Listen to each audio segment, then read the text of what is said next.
Yo tout le monde, c'est One Piece Belgium, j'espère que vous allez bien, moi ça va super. Et avant de commencer cette vidéo de top 5 secondes, j'aimerais vous parler d'un petit truc. Et ce petit truc, j'espère que ça vous fera plaisir. C'est tout simplement un concours pour essayer de gagner le tome 79 de One Piece. En réalité, il y aura deux concours. Vous avez vu, je suis généreux, j'ai acheté deux tomes. Un pour Twitter et un pour Facebook. Pour participer, rien de plus simple, sur Twitter il suffit de me follow et de retweet mon prochain tweet par rapport au tome 79. Et pour la page Facebook, il suffit de liker ma page Facebook et de partager mon prochain post par rapport au tome 79. Voilà tout, j'espère que ça vous fera plaisir. Les gagnants seront annoncés jeudi prochain, donc voilà, ça vous laisse le temps. Et comme ça, jeudi prochain, vous avez deux surprises. Vous avez le scan et peut-être aussi le fait que vous avez gagné un tome de One Piece et pas n'importe quel, le 79 qui est sorti je pense hier. Donc voilà, petite parenthèse concours fermée.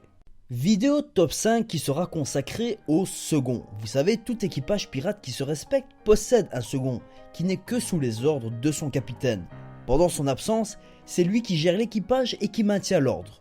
On en a vu plusieurs durant le manga et dans cette vidéo, je vais vous proposer mon top 5 des seconds / vice-capitaines dans One Piece.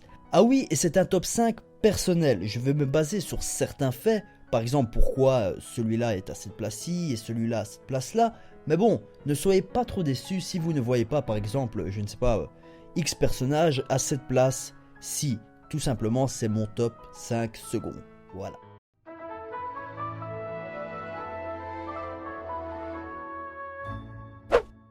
A la 5ème place, on retrouve Ben Beckman, second de l'équipage de Shanks le Roux, le fameux Yonko. Alors lui, il est vraiment classe, c'est même l'un de mes personnages préférés dans One Piece. Selon Oda, et il l'a dit dans les SBS du tout début de One Piece, il aurait le QI le plus élevé du manga.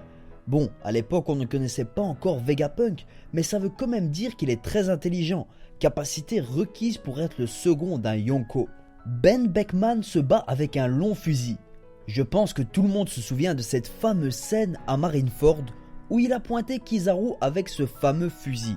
Kizaru n'avait même pas bougé et il a juste levé les bras en mode « Ah, c'est toi Ben Beckman ».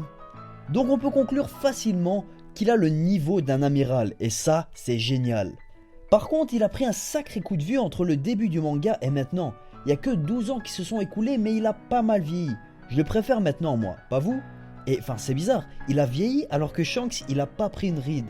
Il a une grande cicatrice en forme de X sur sa tempe gauche, je me demande si un jour on saura qui lui a fait cette fameuse cicatrice.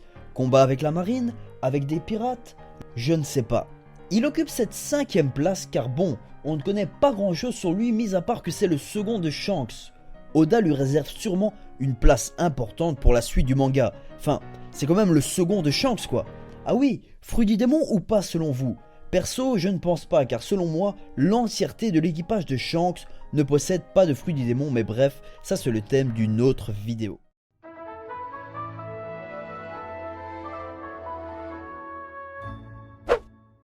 A la 4ème place, on retrouve Killer, second de l'équipage de stage Capitaine Kidd, le fameux Supernova. Alors Killer c'est un Vinsmoke et c'est le frère de Sanji. Non, je déconne bien sûr, c'est un personnage que j'apprécie particulièrement de par l'aura mystérieuse qui se dégage de lui. Déjà, on ne voit pas son visage, chose assez mystérieuse. C'est je pense le seul pirate complètement masqué de One Piece et moi j'aimerais bien voir qui se cache derrière ce masque. D'ailleurs, je sais pas si c'est confirmé ou pas, mais je pense que Oda s'est inspiré des Daft Punk pour créer Killer. Bon, parlons maintenant de Killer en tant que second. Il est beaucoup plus raisonnable que son capitaine et ça c'est bien. Ce n'est pas une brute sans cervelle, même si sa première apparition c'est un combat contre le moine au rouge. Il me semble qu'il connaît beaucoup de choses, comme par exemple quand il a informé Kidd sur la cloche Oxbell dans l'arc post-Marineford.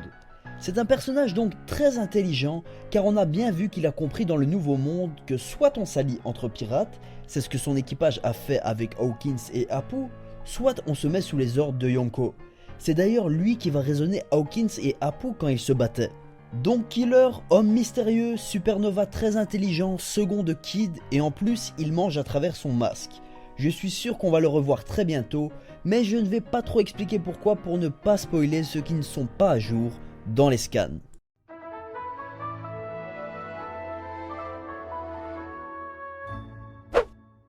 À la troisième place, on retrouve Marco, second de l'équipage de Barbe Blanche, l'ex Yonko. Bon, en réalité, Marco n'a pas vraiment sa place dans ce top car il n'est plus second de l'équipage de Barbe Blanche. On peut dire qu'après la mort de celui-ci, il soit devenu capitaine de son équipage. Bon, je suis pas trop sûr de moi, dites-moi votre avis dans les commentaires. C'est un second qui dispose d'un véritable sang-froid, sauf quand l'état de son capitaine va mal.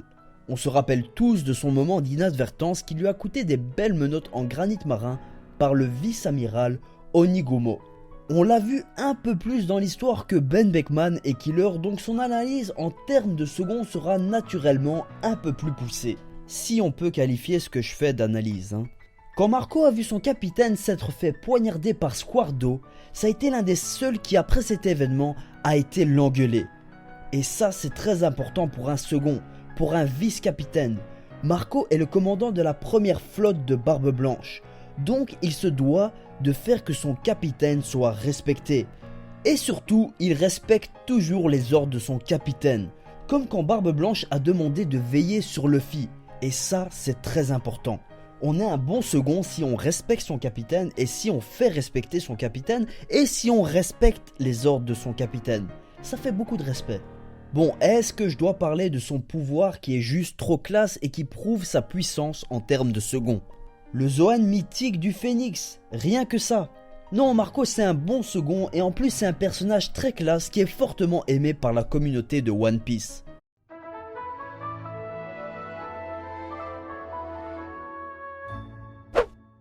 À la deuxième place, on retrouve Silver Riley, second de l'équipage de Goldie Roger, l'ancien seigneur des pirates. Alors lui, si vous ne le connaissez pas, c'est un peu très grave. C'est le bras droit du seigneur des pirates. Il a vogué avec Roger quand il était encore vivant. D'ailleurs, on l'a déjà vu dans l'épisode 0, il y a plus de 20 ans, et il était assez classe avec ses cheveux blonds. Mais bref, revenons à Riley, le seigneur des ténèbres en tant que second. Au fait, Oda n'a toujours pas expliqué pourquoi on l'appelait comme ça. Est-ce que quelqu'un a une idée? Ça serait cool si vous me mettiez des petites théories dans les commentaires. J'espère pouvoir toutes les lire. Dans le passé, il exerçait assez bien son rôle de vice-capitaine dans l'équipage du roi des pirates. Il était intransigeant par rapport aux mousses qui faisaient des petites conneries sur le bateau, comme par exemple Shanks et Baggy. Il instaurait la discipline, et un second ça sert à ça aussi. C'est un personnage très rusé, on l'a vu notamment quand il voulait se faire passer pour un esclave pour ensuite escroquer son futur maître. Riley, je le mets à la deuxième place car c'est quand même lui qui a entraîné Luffy durant l'ellipse des 2 ans. Bon, ça a un peu rien à voir avec son statut de second dans l'équipage de Roger, mais je suis sûr que s'il était encore vivant, Roger lui aurait donné son feu vert pour entraîner Luffy. Peut-être même que Roger lui-même aurait entraîné Luffy, qui sait. Et bon, en termes de force, il n'y a pas mieux. Il a traversé Calmbet à la nage, tranquille. En plus, il dispose du Haki des rois.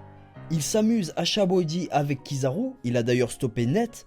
Non, je suis sûr que Riley, à l'époque de Roger, ça devait être un très bon vice-capitaine, très fort et très intelligent.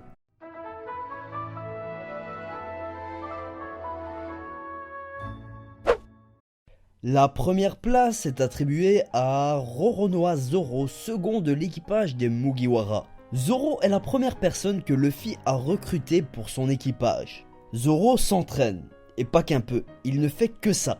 C'est une qualité en tant que vice-capitaine de toujours vouloir se surpasser. Pour moi c'est simple, Zoro est le meilleur second de l'histoire. Mais bon, c'est un peu normal car c'est celui qu'on voit le plus et surtout c'est le vice-capitaine du personnage principal. Donc bon, mais ce n'est pas grave, il va quand même occuper la première place. Zoro s'est sacrifié à Thriller Bark pour Luffy devant Kuma. Si ça ce n'est pas l'une des plus grandes choses qu'on attend d'un vice-capitaine, je ne sais pas c'est quoi. Il a mis son ambition personnelle de côté pour son capitaine et ça c'est beau. Zoro a sauvé Luffy sans que les Mugiwara ne le sachent et quand Sanji est venu lui demander ce qui s'était passé, il lui a juste répondu « Rien, rien du tout ». C'est l'exemple même du vice-capitaine. Il a demandé à Mihawk de l'entraîner, son plus grand rival, juste pour devenir plus fort pour Luffy. Son rêve est de devenir le meilleur sabreur du monde. Ça a dû être donc très difficile de demander ça à Mihawk, qui est l'actuel meilleur sabreur du monde. Il s'est même prosterné devant lui pour vous dire. C'est certain que Zoro nous surprendra par la suite en tant que second. Peut-être même qu'il donnera sa vie pour que le rêve de son capitaine se réalise.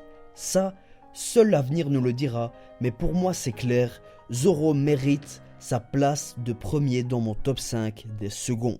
Voilà les amis, c'est la fin de cette vidéo top 5, j'espère qu'elle vous aura plu.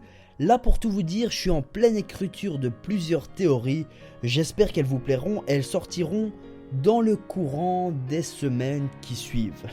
Donc voilà, n'hésitez pas à me suivre sur Twitter et à liker ma page Facebook, et on se dit à jeudi prochain pour la review et pour les résultats du concours. Allez les gens, j't'aquais.